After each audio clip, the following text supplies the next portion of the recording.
매일 성경과 함께하는 오늘의 큐티 시간입니다.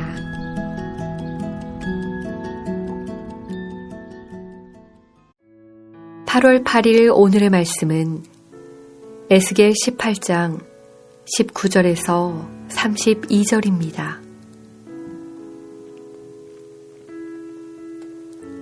그런데 너희는 이르기를 아들이 어찌 아버지의 죄를 담당하지 아니하겠느냐 하는도다. 아들이 정의와 공의를 행하며 내 모든 율례를 지켜 행하였으면 그는 반드시 살려니와 범죄하는 그 영혼은 죽을지라. 아들은 아버지의 죄악을 담당하지 아니할 것이요 아버지는 아들의 죄악을 담당하지 아니하리니 의인의 공의도 자기에게로 돌아가고 악인의 악도 자기에게로 돌아가리라. 그러나 악인이 만일 그가 행한 모든 죄에서 돌이켜 떠나 내 모든 율례를 지키고 정의와 공의를 행하면 반드시 살고 죽지 아니할 것이라. 그 범죄한 것이 하나도 기억함이 되지 아니하리니 그가 행한 공의로 살리라. 주 여호와의 말씀이니라. 내가 어찌 악인이 죽는 것을 조금인들 기뻐하랴. 그가 돌이켜 그 길에서 떠나 사는 것을 어찌 기뻐하지 아니하겠느냐. 만일 의인이 돌이켜 그 공의에서 떠나 범죄하고 악인이 행하는 모든 가증한 일대로 행하면 살겠느냐. 그가 행한 공의로운 일은 하나도 기억함이 되지 아니하리니 그가 그 범한 허물과 그 지은 죄로 죽으리라. 그런데 너희는 이르기를 주의 길이 공평하지 아니하다 하는도다. 이스라엘 족속아 들을지어다. 내 길이 어찌 공평하지 아니하냐. 너희 길이 공평하지 아니한 것이 아니냐. 만일 의인이 그 공의를 떠나 죄악을 행하고 그로 말미암아 죽으면 그 행한 죄악으로 말미암아 죽는 것이요 만일 악인이 그 행한 악을 떠나 정의와 공의를 행하면 그 영혼을 보전하리라. 그가 스스로 헤아리고 그 행한 모든 죄악에서 돌이켜 떠났으니 반드시 살고 죽지 아니하리라. 그런데 이스라엘 족속은 이르기를 주의 길이 공평하지 아니하다 하는도다. 이스라엘 족속아 나의 길이 어찌 공평하지 아니하냐. 너희 길이 공평하지 아니한 것 아니냐. 주 여호와의 말씀이니라. 이스라엘 족속아 내가 너희 각 사람이 행한 대로 심판할지라. 너희는 돌이켜 회개하고 모든 죄에서 떠날지어다. 그리한즉 그것이 너희에게 죄악의 걸림돌이 되지 아니하리라. 너희는 너희가 범한 모든 죄악을 버리고 마음과 영을 새롭게 할지어다. 이스라엘 족속아 너희가 어찌하여 죽고자 하느냐. 주 여호와의 말씀이니라. 죽을 자가 죽는 것도 내가 기뻐하지 아니하노니 너희는 스스로 돌이키고 살지니라.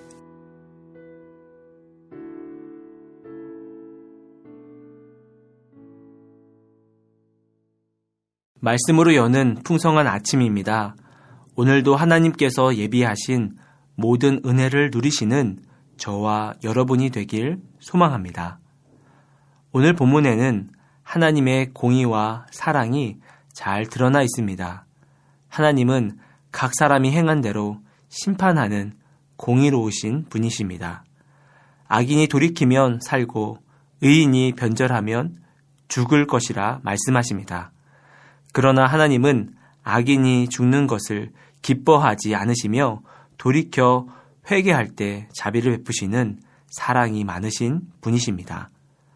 하나님은 그분의 백성이 죄에서 떠나 마음과 영을 새롭게 하시길 원하십니다. 19절부터 24절 말씀에는 회개에 대한 결과를 말씀하십니다. 하나님은 악인이 돌이켜 회개하여 하나님의 모든 율례를 지키고 의를 행하면 그가 범한 악한 일들은 기억되지 않고 그가 행한 의로운 일들로 인해 살게 될 것임을 말씀하고 있습니다.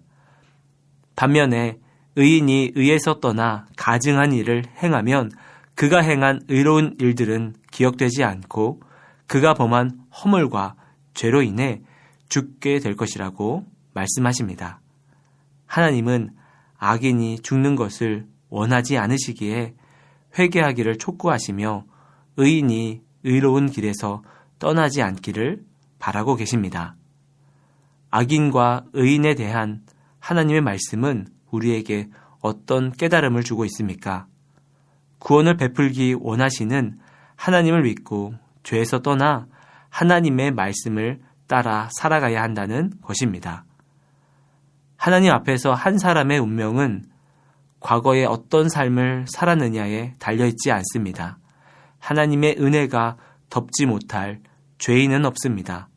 어떤 죄인이라도 죄에서 떠나 하나님의 말씀을 지키며 공의롭게 살아간다면 하나님의 용서와 은혜를 경험할 수 있습니다. 따라서 우리는 악을 버리고 하나님이 원하시는 거룩한 삶을 살아가야 합니다. 회개를 촉구하는 말씀은 불신자들만 들어야 하는 메시지가 아닙니다. 성도들도 항상 귀를 기울여 들어야 합니다. 회개할 필요가 없을 만큼 완전한 성도는 없기 때문입니다. 지금 우리 자신을 돌아봅시다. 죄 짓는 것을 항상 두려워해야 하며 회개하기를 미루지 말아야 합니다. 그렇다면 악인들에게 돌이켜 회개하라고 촉구하시는 하나님의 모습에서 우리는 또 어떤 교훈을 얻을 수 있습니까? 영생을 주기 원하시는 하나님의 마음을 알고 순종의 열매를 맺을 수 있습니다. 하나님이 간절히 바라시는 것은 모든 사람이 회개하고 죄로 인해 죽지 않는 것입니다. 탕자가 돌아오기를 기다리던 아버지처럼 하나님은 지금도 우리가 죄악의 길에서 돌이켜 그분의 품으로 돌아오기를 기다리고 계십니다.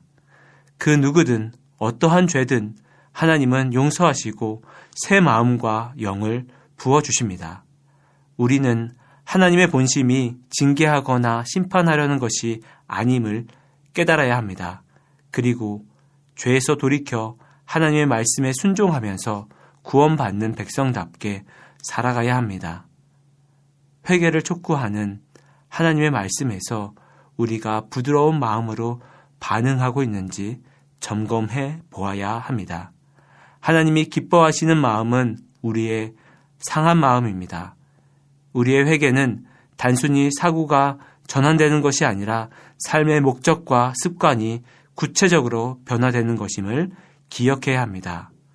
지금까지 얼마나 주님의 마음을 헤아리고 살았는지 돌아봅시다.